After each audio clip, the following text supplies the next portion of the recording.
Hi there, today I'm going to show you how to change the selected language on an Epson WP-4535. This is nice and simple, and can be done from the printer itself using nothing but the screen and control panel you can see here. Now, although my printer is currently set to English, I'm going to make all of the button presses I make very clear, so you can follow this guide regardless of what language your printer is in and what language you would like it changed to.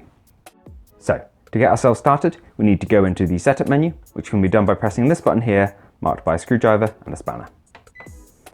Now once we're in here, we need to go down to printer setup, which is the third option. So we're going to press the down arrow here twice, and then OK. Now the language option is second from the bottom, so we can get to this by either pressing the down arrow 7 times, or the up arrow twice. I press up twice because it's simpler. And here you can see language is selected, second option from the bottom. Press OK to go in there. And now you have a complete list of the languages your printer uses. Use the up and down arrows to navigate. Once you've found what you'd like to set your printer to, just press OK, and you're done.